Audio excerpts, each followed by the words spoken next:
One day, I was summoned by the president of a client company. After being ushered into the office, he looked down at me as I sat in my chair and suddenly said, "You can cut both the delivery date and the price in half, right?" My mind went blank. He was ignoring the circumstances on the shop floor too much. His attitude was completely ignoring the emperor and the cost, and simply trying to get orders through. It wasn't even a negotiation anymore. When I replied that it was impossible, Case banged on the desk and yelled, "Don't disobey me, you subordinate." It was a company that I owed a lot to. The president of Sendai really helped me when I first started the company. That's why I had swallowed any kind of unreasonableness, but I had reached my limit.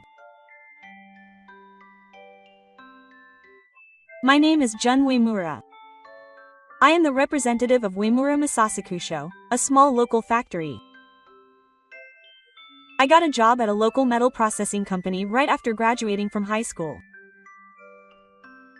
I couldn't read blueprints and didn't even know how to operate the machines. At first, I was yelled at every day. Even so, I gradually gained experience on the shop floor, and after 3 years I was able to operate the NC plate by myself, and after 5 years I was able to draw design blueprints. But I couldn't see the path ahead. There were limits to how far I could get promoted, and I couldn't do the processing I wanted to do. I decided to try doing it myself and became independent in my mid-20s. At first, I only had one used machine in my garage.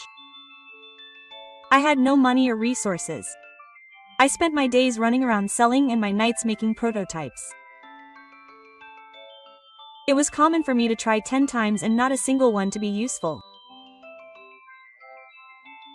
But I didn't give up and kept trying, and the parts one finally completed had a system that was world-class. From there, things progressed quickly. When I exhibited them at an overseas exhibition, the response was astonishing, and I was flooded with inquiries. The high-precision joint parts with heat dissipation fins that I had designed and developed attracted particular attention.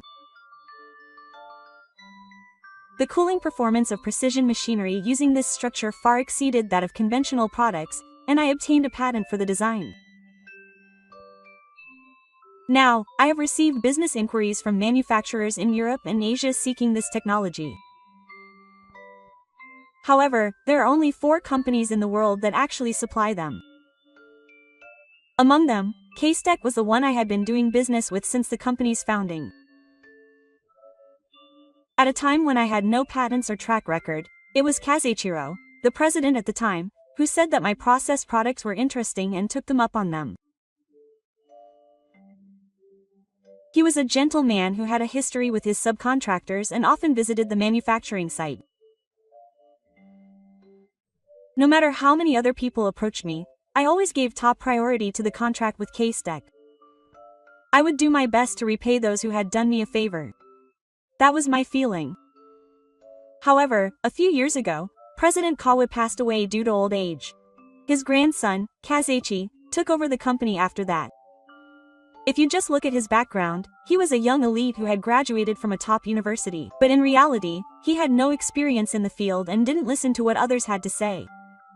He was the kind of man who would look down on anyone in a lower position than him. The atmosphere changed drastically that day. He suddenly presented me with detailed changes to the specifications. Shorten the delivery date. Lower the price. Relax the inspection standards. His words were outrageous. Even when I replied to his emails, they were all written like orders and I couldn't sense a shred of sincerity. Still, I endured it because it was a company that I had been indebted to. I told my employees that it was just a little patience. But there was a limit to patience. And finally, that day came. Case called me to the head office of K-Tech to discuss a new product. He hadn't sent any materials in advance, and he just wanted to talk to me in person. With a bad feeling, I was led into the Oyuki room, where Case was already slumped back in his chair. Number 1 said, "You'll cut it in half, right?" "Oh, and I'll cut the price in half too." It was way beyond my expectations. I couldn't believe my ears for a moment, but Case's expression was serious. It wasn't the kind of atmosphere where I could just laugh it off. I calmly chose my words and told him, "That's impossible. In order to cut the delivery time in half while maintaining the use of, we'll need to double the production facilities. If we lower the price, the quality of the materials will go down, which will in turn affect our company's products." Quote. Case snorted. "Oh, I don't know anything about that. Besides, you only got the contract because my grandfather put it through his mouth in the first place, didn't you?" Despite his joking tone, his eyes weren't smiling at all. Don't get the wrong idea. To be honest, you can get your parts from someone else. You keep talking about technology, but in the end, you're just a subcontractor, so just shut up and do what you're told. I shuddered. How could he seriously look down on someone like this, especially Sendai's grandson? Still, I said it one more time. Our company has always prioritized quality and reliability. I thought that only our company understood that attitude, but Case was clearly getting irritated. We're in a hurry to get new products out. What if a rival company gets the better of us while you guys are taking your time meeting deadlines? That's not logical. You're just being childish and selfish, pushing your own convenience on others. Case then said something outrageous. Besides, the engineers you have here are probably just weaklings anyway. There's no way you can develop good talent in such a small factory. I felt something click and break. If it was just me, it would be fine. But I absolutely cannot forgive you for looking down on my colleagues who are working hard on the site without any basis. I tried to stand up silently. Sensing my presence, Case raised his voice even higher. If you can't drink, that's fine. I'll be the one to terminate your contract. Case leaned back in his chair with a triumphant look on his face. Seeing that, I made up my mind. Is there any reason to endure this? Understood. I'm fine with terminating the contract. His voice was quiet, but it was the moment when something inside me definitely broke down. Don't go on a spree. There probably won't be any other contract partners anyway. But there was clearly a hint of sympathy in Case's voice. I'm actually grateful. Now I can finally respond to the offers I've been receiving from all over the world. Hey, wait a minute. All the parts used in our products are patented parts of your company. You've finally realized the gravity of the situation. But it's too late. I've been warning you for a long time. Yes, that's why I'm checking again now. Are you sure you want to terminate the contract with our company? I continued, looking down at the wind as he struggled to speak. The core of our main product is a structure that I developed and patented. Of course, all manufacturing processes are done in-house. I don't think there's any other company that can reproduce it, let alone delivery dates and prices. Well, maybe I exaggerated a bit. We were both just getting emotional. Come on, calm down for a moment. His fearful expression suddenly changed. His intimidating attitude from earlier was gone. The way he hurriedly tried to fix the startup looked like kunakata.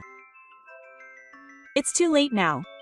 We did our best to comply with the contract with our favored company. You're the one who trampled on that. Wait a minute. You said you owed me a favor. And yet. Yes, that's why I've been patient up until now. You've kept your mouth shut even when it was impossible, even when they lowered the price outrageously, but the moment you insulted my engineers and employees, that favor has completely disappeared.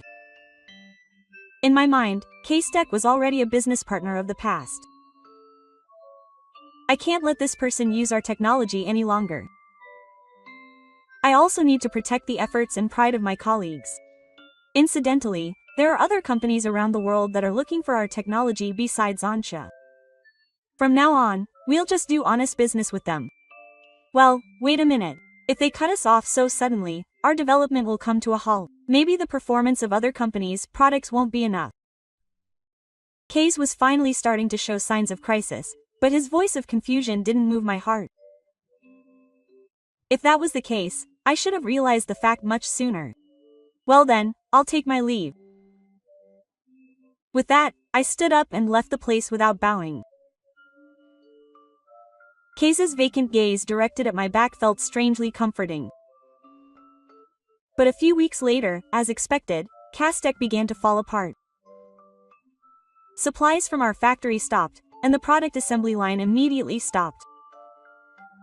They apparently hurriedly switched suppliers, but most of the parts didn't match in size or material, and problems with thermal deformation and poor contact occurred frequently. The problem in particular was the substitute for the high heat structure I had designed. Differences in surface treatment and systems led to a significant decline in cooling performance, halving the product lifespan. As a result of skipping the testing stage and forcibly shipping the product, a large number of defective products were released onto the market. The number of complaints received by Castec increased day by day, and online reviews were also ablaze. The product broke down due to abnormal heat generation. It did not function as intended. Reports of failures occurring within a few months piled up, and retailers demanded returns and warranties. Hanton decided to halt sales, and other manufacturers that had been receiving OEM supplies also notified them of the termination of contracts. Trust within the industry was rapidly lost, and joint development projects were frozen one after another. Even so, Case did not apologize even once. Rather, he tried to push all the responsibility onto me. One day, an unnatural feature article was published in a weekly magazine. Suspicion of Toyo in patented technology, dark rumors emerging at the Uemura Policy Office, experts' voices, inconsistency in performance. Evaluations claim that behind-the-scenes work behind the old growth. Industry insiders testify. The content of the article was full of unfounded abstractions.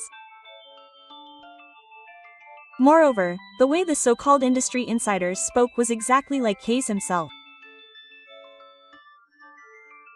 It seems they bribed the reporter with money and tried to cover up their own failure by casting suspicion on my company. They probably thought that my company would lose its credibility and come crying to their company. I was more pitiful than astonished, but there was another issue.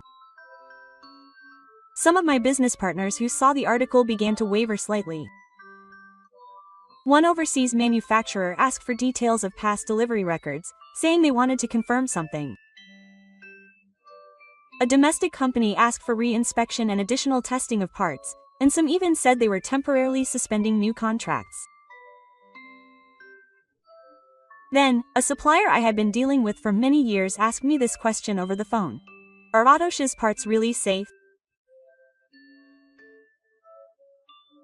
That one word stuck in my mind. The trust I had built up until then was shaken by a single rumor. To be honest, I felt more regret than anger. I looked down at the smartphone I had placed on my desk. I could already tell what the other party was going to do. There was no way Case would just stay silent. He'd attack again anyway. If that's the case, I had to be prepared. Convinced of this, I contacted each of my business partners that day. We explained the situation to each company, and submitted all quality certificates along with the details. We also reconfirmed the technology and offered to attend on-site inspections if necessary. The response was unspectacular and time-consuming, but honesty is more important than anything else when it comes to dispelling the other party's concerns. Thankfully, many of our business partners trusted us. So that's what happened. Some of the people in charge even said, I thought the rumors were strange. Little by little, trust began to recover. But Case would not remain silent. And a few days later, the man I had expected appeared with a blank expression. It was Case. I had already had a bad feeling when an employee who was working in the afternoon called out to a customer. When I went to the entrance hall, still in my work clothes, Case was standing in the entrance hall with his arms crossed. I returned to the office. I took a small voice recorder out of a drawer and switched it to recording mode. I made sure the red light was on, and then I carefully slipped it into my breast pocket. It was a relief that he came to us on his own. He headed to the guest area in a small, shiny suit with an expensive watch. The way he walked, his steps carrying an unnecessary sense of intimidation. That moment brought back unpleasant memories of the day Case first appeared as president a few years ago. That impression hadn't changed at all even now. The way Case looked around the factory's equipment and personnel as if he were sleeping made the employees' movements noticeably awkward. No one spoke, only their gazes focused on him. When I led him to the sales area, Case sat down on the sofa, crossed his legs, and looked at me. Quote, "I heard there's been some bad rumors spreading lately.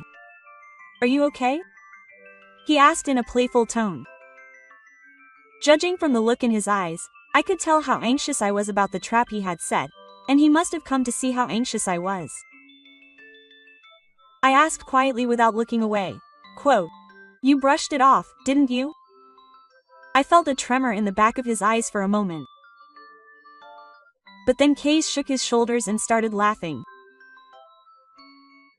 Did he know that much? But do you have any proof?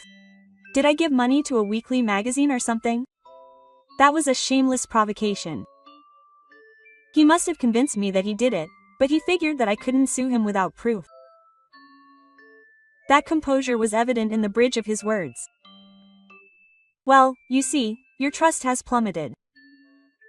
This is the result of a straight-laced factory like this getting cocky just because it sold a few units. The way he kept his gaze fixed on me showed that he still believed he had the upper hand.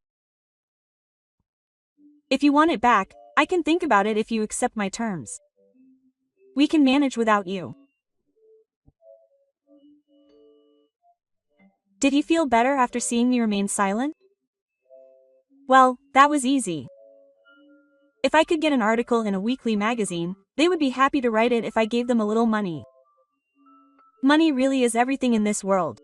It's probably impossible for a poor factory like yours though. It was as if he was trying to do me a favor. He wanted to believe that he was in a superior position. To distract himself from the reality that he was cornered. But I wasn't panicking at all. I had already anticipated how he would act and what he would say. Everything that followed was going according to the scenario I had already envisioned. After seeing Case's triumphant face, I reached into my breast pocket and quietly took out the voice recorder. The small red light on the machine was still on. The moment I placed it on the table, the color of Case's eyes changed. Thank you for your cooperation. You proved it with your own mouth.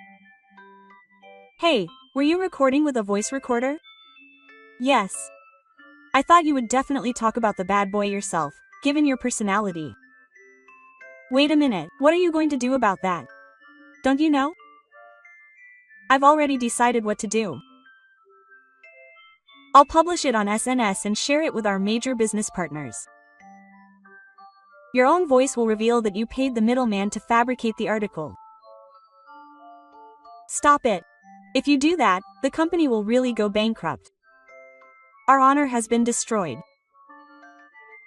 The trust we have worked so hard to build has been damaged because of the rumor you spread. This is the surest way to get it back. Please, stop. I meant it as a little warning and had bad intentions. Hearing those words, I lowered my eyes. Do you think you can get away with anything you do if you didn't mean any harm? At least, we spend our days desperately explaining things to our clients because of you. Some of our employees were anxious as they worked late into the night to deal with the situation. How can you, who lied to you, say it was a joke? I'm no longer a slave to your company. From now on, I'll only talk to you as a client on equal footing. I have absolutely no intention of doing business with you. Oh, please. Listen to me. The company will really go bankrupt. Trust doesn't last long even if you buy it with money. Especially if it's trust you gain by kicking someone in the face. I stood up and headed for the door. Case continued to shout, but I couldn't listen anymore.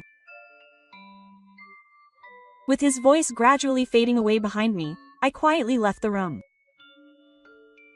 The situation changed completely after I released the recording from that day. It was spread to Takuma again on SNS, and Case's name became known as an incomparable president who used a weekly magazine to crush his subordinates, and he was even featured in online news. The voice of Case was decided based on the materials I sent to each business partner. Having lost trust, CaseTech froze all projects for new products that were under development.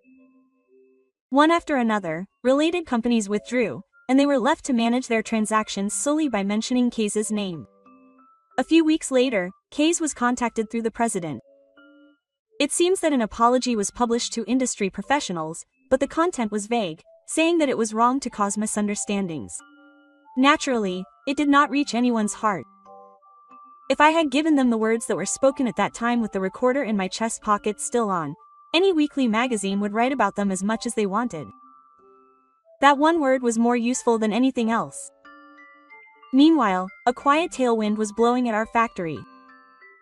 Thanks to our business partners who responded honestly and deepened their trust, a new contract with an overseas company was also decided. The projects that our small-town factory handles are now more reliable than ever.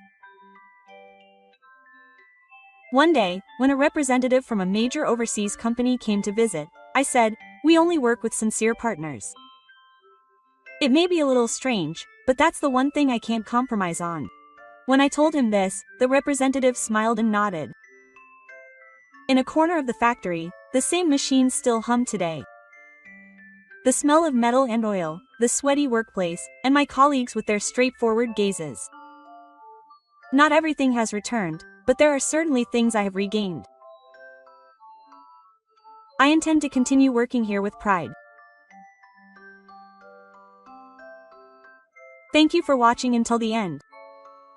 If you enjoyed it, please consider subscribing to the channel. See you in the next video.